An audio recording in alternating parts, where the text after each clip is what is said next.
Hey Barbu, c'est Urial et aujourd'hui on va voir Multiverse War qui est donc un jeu qui va sortir en Quick Starter le 4 août. Là ce que vous voyez c'est un prototype, donc je vais vous le présenter succinctement quand même, mais ce ne sera pas la version finale, d'accord les Barbus. Donc ce qu'on va voir ça va être une présentation pour la presse en gros, pour faire des playtests, ce genre de trucs. Alors qu'est-ce qui est intéressant en jeu là, c'est que c'est un 4X qui ressemble furieusement à un très vieux jeu que je jouais sur ordinateur qui s'appelle Heroes and Might and Magic. Cette saga a duré un bout de temps, je crois qu'on est à la 6e itération. Moi je m'en suis arrêté à la 3e, mais c'était un jeu que j'aimais beaucoup et donc le concept est là, c'est-à-dire qu'on doit conquérir des territoires, construire, faire des choses comme ça, mais aussi explorer et faire des aventures avec ses héros. Mais ça on verra ça un peu plus en détail quand on verra la partie règles, Barbie, parce que dans cette vidéo je vais vous faire une partie introduction, là celle qu'on voit, après une partie un peu unboxing pour vous montrer un peu le concept un peu des pièces, ce qu'il va y avoir un peu dans le jeu, et ensuite on verra la présentation des règles qui est la grosse partie, hein. Il ne faut pas se leurrer puisque c'est ma partie à moi ce que j'aime.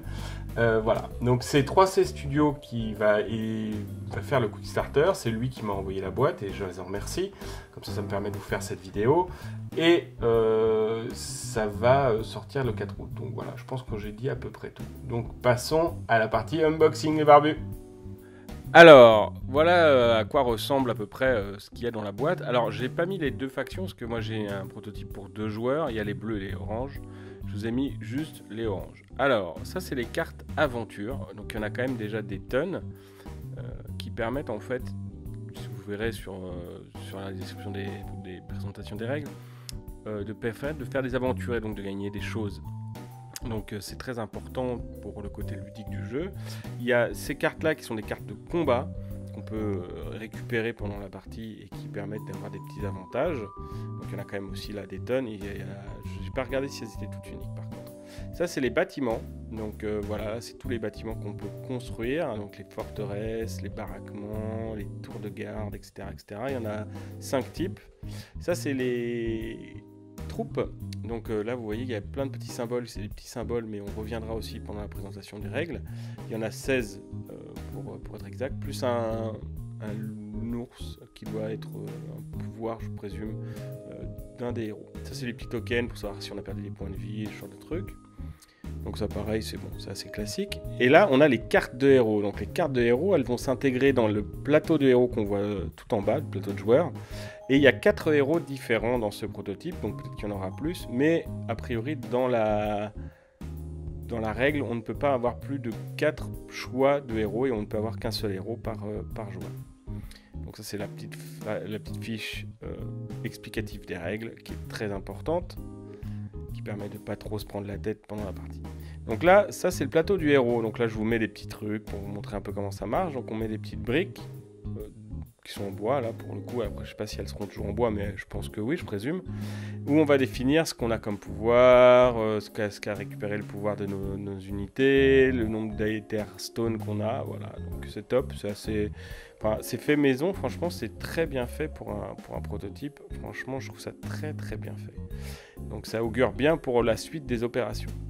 Donc après on a les tuiles, donc comme on dit, il y en a un paquet, ce qui permet de renouveler un peu le jeu. Et vous voyez, il y a 2 faces. Il y a une face où on a découvert ce qu'il y a. Donc là je vous montre aussi le petit symbole aventure. Et puis il y a l'autre dans le brouillard. Ça c'est les dés. Donc vous voyez, il y a des dés spéciaux qui servent pendant les combats. Donc je vous expliquerai ça aussi en détail pendant la présentation des règles. Ça c'est la roue d'aventure permanente qui permet en fait de renouveler les aventures sur le plateau. Et là, on a les cartes de missions secrètes. Et oui, les barbus, on peut avoir des missions secrètes. Donc, ça permet en fait à chaque joueur d'avoir une mission secrète qui va être gardée secrète jusqu'à la fin de la partie. Donc voilà, bon, je me suis trompé de côté, donc j'essaie de voir s'il y en a d'autres. Donc, les missions secrètes sont assez enfin pas facilement, mais elles sont assez atteignables, je trouve. Ça, ce sont les routes. Et oui, parce que dans ce jeu-là, on doit simuler aussi les routes qu'on va faire. Elles permettent d'augmenter le terrain, et puis aussi de gagner des points de victoire à la fin. Donc, pour créer son empire, donc, vous voyez, vous avez les tuiles, hop, et là, vous créez des routes, vous mettez vos bâtiments. Rien de plus simple. et c'est vraiment sympa, ça donne tout de suite un peu de style. Alors là je vous montre un peu les cubes, donc vous voyez que les cubes sont recto verso, il y a une face cachée et une face visible, c'est normal, c'est parce qu'en fait on va avoir des lignes de vue, mais ça aussi je vous en parle pendant les règles. Donc là je vous montre un peu le sachet bleu qui permet de jouer à 2 joueurs, donc il y a les jaunes et les bleus. Alors dans la version finale, normalement c'est 4 joueurs, hein. Moi là j'ai qu'un prototype pour 2 joueurs. Ça c'est les plaques d'aventure qu'on met quand on a découvert une tuile où il y a de l'aventure, parce que du coup on va les enlever quand on les a fait, hop, on les enlève et comme ça on sait qu'on a fini une aventure, tout simplement. Donc c'est assez simple à modéliser. Donc ça c'est le départ, le placement de départ des joueurs. Et bon voilà, je vous montre un peu plus près. Alors c'est un peu plus difficile parce que avec la luminosité, la caméra, voilà, hop, face cachée. Donc c'est assez simple, très bien. Moi en tout cas pour du matériel fait maison, je trouve ça top les barbus. Bon bah on va passer maintenant à la présentation des règles. À tout de suite. Passons à la partie règles les barbus. Comme pour ce qui est du début de cette présentation, il est possible qu'il y ait des remaniements. En effet, comme le jeu n'est pas encore en production, il est possible de voir des changements même majeurs au niveau des règles. Notez aussi que je n'ai pas pu, faute de temps, tester le jeu. Et donc, je ne peux pas complètement vous donner mon ressenti. Et je compte bien le tester en août, les barbus, et si d'aventure je le peux, je vous ferai une vidéo pour vous donner mon avis après une partie. Les règles sont découpées en 3 parties. Je n'ai hélas que les 2 premières, la règle débutant et vétéran. Il me manque les règles experts, qui sont des règles optionnelles à rajouter au bon vouloir des joueurs. On a vu que l'histoire du jeu est basée sur la récupération d'Aetherstone, ou pierre aéthérite, pour créer un portail, qui est l'un des objectifs possibles pour gagner la partie. Regardons maintenant de plus près les règles et barbus. Concernant les règles spéciales, pour la partie débutant, appelée recrue, c'est une version simplifiée des règles de vétéran, et je vous laisserai donc les découvrir si d'aventure vous sautez le pas. Les règles commencent par une mise en place d'une partie. C'est pour moi l'un des points forts du jeu. Car on a un jeu complètement modulaire, on a des tuiles à emboîter entre elles pour faire la carte, on les met face cachée pour avoir un plateau sans cesse renouvelé. Ainsi que les diagrammes qui montrent les différentes façons de poser les tuiles et les zones de départ. Chaque joueur commencera donc avec une zone de départ, et si d'aventure il la perd, c'est la fin de partie pour tous les joueurs. Ensuite, on est prêt à jouer, et chaque tour est découpé en 3 phases. La première phase est celle du revenu, et au premier tour, on commence avec 9 pièces d'or. La deuxième phase est la phase de construction, c'est à cette phase que l'on peut construire les bâtiments, mais il nous faut un constructeur. Chaque bâtiment a un coût et débloque des possibilités. Il y a 5 types de bâtiments différents: baraquement, armurerie, tour de guet, atelier d'ancien siège et les forteresses. Elle donne aussi un revenu supplémentaire aux joueurs qui construisent le bâtiment. Et bien sûr, l'accès à un type d'unité spécifique. Les unités sont au nombre de 16. Chaque unité est à une proie de prédilection, et quand il la combattra, il sera plus efficace.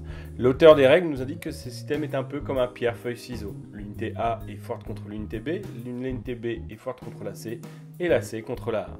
Chaque unité a bien sûr un coût indiqué sur la carte et aussi dans le récapitulatif des unités. Et enfin, on peut recruter un héros, et pour cela, pendant la mise en place, on les place aléatoirement les uns à la suite des autres. Et si on ne prend pas le premier, cela coûte de l'or. Et on n'en a que 9 au départ. Chaque héros sauté coûte 1 de plus. Si le premier héros vous plaît, il sera gratuit. Le deuxième coûtera 1 pièce d'or, le troisième coûtera 2 et le dernier coûtera 3. Et oui, il y a 4 héros disponibles, et dans le prototype que j'ai reçu, il n'y en avait que 4. Mais si le Quick Starter marche bien, il est possible que l'on ait plus de choix. Quand on a recruté un héros, on ne peut en avoir qu'un seul a priori, on lui attribue 8 points, entre points de vie, action et habilité. Points de vie et action coûtent 1 pour 1, alors que pour les habilités, chacune coûte 2 points, et son nombre de 4, bien que certaines ne sont pas disponibles au niveau 1. Car oui, on a des niveaux, et pas que pour les héros. Et quand on atteint le dernier niveau, on active une capacité spéciale. Vous le sentez, le côté Heroes on Might and Magic là ? Enfin, la dernière phase est celle d'action, où l'on peut faire agir ses troupes et ses héros. Chaque héros et chaque unité a des points d'action. Chaque mouvement coûte un nombre de points d'action différents suivant le terrain. Et en parlant de terrain, on en a 5 différents. 2 impassables, avec l'eau et la montagne, des terrains difficiles, avec la forêt et les collines, et enfin, le terrain normal, la prairie. Chaque terrain donne des malus bonus, ont un niveau d'élévation qui bloque la ligne de vue. Car oui, il y a de la ligne de vue, les barbus dans le jeu. Bref, complet sans être complexe, ça permet de se tordre la tête pour savoir comment attaquer. Et en parlant d'attaque, il faut savoir que c'est un jeu avec un brouillard de guerre. Pour ceux qui ne sont pas habitués à ce genre d'expédient, cela simule le fait que l'on ne sait pas quelles sont les unités qui sont devant nous tant qu'on ne les a pas identifiées. Et pour cela, il y a le brouillard de guerre et les lignes de vue. Quand on a une ligne de vue sur une unité adverse, le joueur qui la contrôle la retourne de face cachée à face visible et on peut enfin voir à quoi on a affaire. Ce qui, additionné au système de combat asymétrique des unités, peut donner des choses assez sympas. Et surtout Rotor, car le premier à se dévoiler a un désavantage tactique important. Pour attaquer, il suffit à une unité de se déplacer dans la case où se trouve l'unité adverse, si on veut le combattre au corps à corps, ou utiliser simplement un point d'action et avoir une ligne de vue dégagée pour les troupes de tir. On peut aussi se reposer pour permettre aux troupes blessées de reprendre des points de vie. Les constructeurs, quant à eux, ne peuvent pas se battre, mais peuvent à la place construire. Et en plus des bâtiments, les constructeurs peuvent construire des routes qui permettent aux unités les utilisant de payer moins cher leur déplacement dans les terrains difficiles. Et franchement, ça a de la gueule sur le plateau, non ? Maintenant, comment se passe un combat ? Déjà, on va vérifier si les unités qui combattent est le contre de l'autre. Les piquets, par exemple, sont le contre des cavaliers. Si c'est le cas, alors c'est lui qui aura l'initiative et qui fera le jet en premier. En plus de cela, on a divers malus bonus, le nombre d'unités alliées adjacentes à la cible, si on a une armure lourde, si on est agile, etc., etc. Ensuite, on lance un nombre de dés suivant si on est défenseur ou attaquant, le type de terrain et le type d'unité. Une unité de cavalerie, par exemple, en attaque dans une forêt, lancera 2 dés, alors est lancé 4 dés en plaine ou dans les collines. A l'inverse, en tant que défenseur, le cavalier lance 2 dés en plaine ou en forêt et 3 dans les collines. On lance ce nombre de dés et chaque symbole de unité fait une touche. Si on en a 3, on fait un critique qui rajoute un dégât.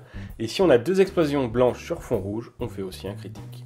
Au début de la partie, les unités n'ont que 2 points de vie, mais elles peuvent, grâce à l'expérience, gagner des points de vie supplémentaires, voire des habilités plus exotiques, des dégâts supplémentaires, etc., etc. Pour gagner de l'expérience, rien de plus simple, il faut tuer des unités adverses. Le système de combat est simple, mais simule bien le chaos d'un combat, même si ce n'est pas un jeu de simulation de bataille. Le système pourrait très bien le faire à mon avis.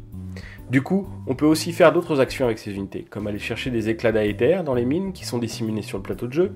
Pour cela, l'unité doit se rendre dans la mine, prendre un éclat et le ramener à son camp-plan.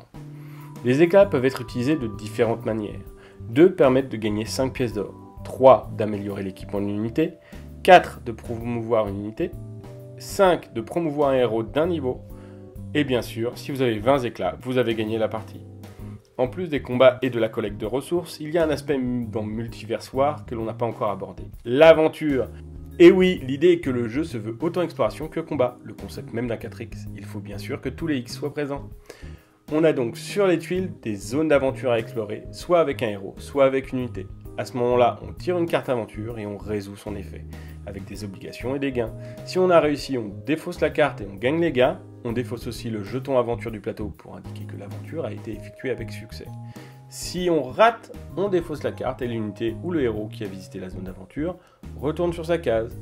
La case d'aventure, elle, reste toujours là et on peut à nouveau explorer. Maintenant, comment gagner, me direz-vous ? Il y a plusieurs façons de gagner, et j'en ai déjà abordé 2 lors de ma présentation de règles et barbus. La première est de prendre le campement d'un de ses adversaires, ce qui met fin à la partie, et vous faisant maître des lieux.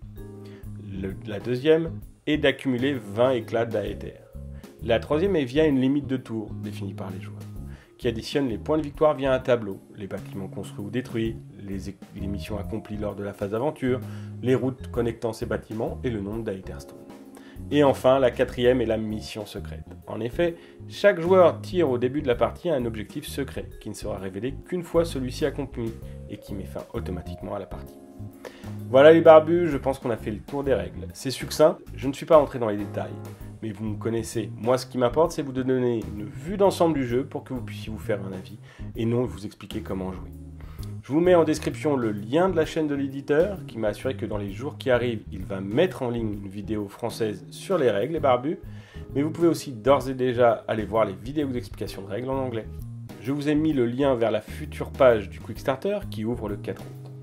En tout cas, Multiverse War m'a l'air d'un jeu très prometteur. Le système de combat m'a l'air vraiment bien pensé et le plateau des joueurs permet de gérer toutes les phases un peu compliquées du jeu, comme les points d'expérience et les habilités des unités et des héros notamment. J'aime bien aussi le côté Heroes and Might and Magic, un jeu PC auquel j'ai énormément joué quand j'étais gamin.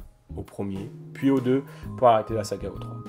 Bref, vous l'aurez compris, le jeu me plaît. Mêlant les genres, 4X a des jeux teintés de jeux de rôle avec de l'expérience et des quêtes à faire. Multiversoir réussit, selon moi, le pari de donner aux joueurs plusieurs façons de s'amuser sur une même partie. Et le système de tuiles, loin d'être original, a le mérite de bien remplir son office, c'est-à-dire renouveler sans cesse l'expérience de jeu. J'ai hâte de voir le produit fini les barbus.